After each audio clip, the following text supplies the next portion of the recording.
maanta taariikhdu tahay 9 bisha 7 2017 waxaanu si rasmi ah u gudbinay qoraalkii dacwadeed ee labada xisbi aan ku dacweynay taasoo ay ku jabiyeen xeerarkii iyo heshiiskii aanu dhiganay waxaan leeyahay Soomaalidu waxay tiraahdaa caduur dhowdhowdu ma dhacsana nimankii xisbi ee labadii xisbi maalintii hore waanaga hore uga sheegnay inay shuruucdii aanu dhiganay ay jabiyeen maantana way sii labalaabeen waxay marayaan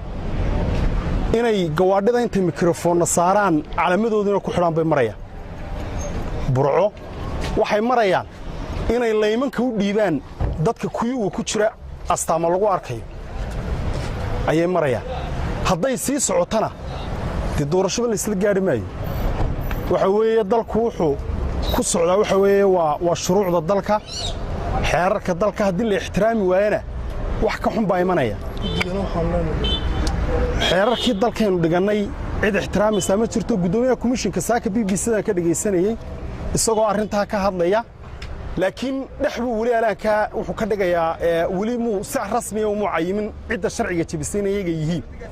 cid gaar sheegi mayna buu leeyahay laakiin inuu ka baqamayo waa inuu sheega annagu ilaa imaka talaabo sidii baanu ixtiraaminaa xeerarkii dalka iyo shuruucdii dalka sidii baanu ilaalinaynaa gudoomiyaha waxaan aad uga xumahay inuu wali carabka kala dhowrayo cidda sharciga jabinaysa gudoomiye si rasmi ah u caday cidda sharciga jabinaysa waa kulmiye iyo wadani maaha u cid kuma jirto ilaa imaka waxaan ixtiraaminaa xeerkii habdhaqanka ee anshaxa ayaanu ixtiraaminaa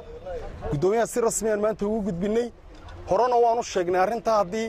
ma garanaysaa waxba laga qaban waayo macal task force-kayga inaanu yeedhanayno aan ka soo laalaabanayno labada gobol ee diiwaangelintu ka socoto haddii uu wax ka qaban waayo iyadoo doorashada aynaan gelin ololana aynaan gelin baa xeerarkii dalka sidaa loogu tumanaya haddaynu ololo gallo dee gacmahaynu isula tegaynaa qof waliba wuxuu kursiga ku fadhiyaa waxa weeye waa sharci madaxweynuhu wuxuu kursiga ku helay waxa weeye waa sharci gudoomiyaha komishinka wuxuu ku fadhiyaa kursiga waxa weeye waa sharci haddii sharciga la ilaalin waayo wax ka xun baa imanaya waxaan leenahay si degdega baan jawaabtaa maanta dacwadda aan u gudbinay si degdegaan uga rabnaa jawaabtoodii waxaanan leenahay ilaa saaka gudoomiye carabka waad kala baqaysaa daraadna waxaan maqlayaa adigoo leh waxaan ka codsanaya codso meesha ma yaallo booskanaad fadhidaa waxa weeye waa awood sharci maaha shaqo maaha shaqaalaysiin maaha waxa weeye waa awood sharci weeye haddaad fulin weydana dee waxa weeye waa dib baanu soo noqonayna annagu xisbi ahaan asalaamu calaykum waraxmatullahi wabarakaatu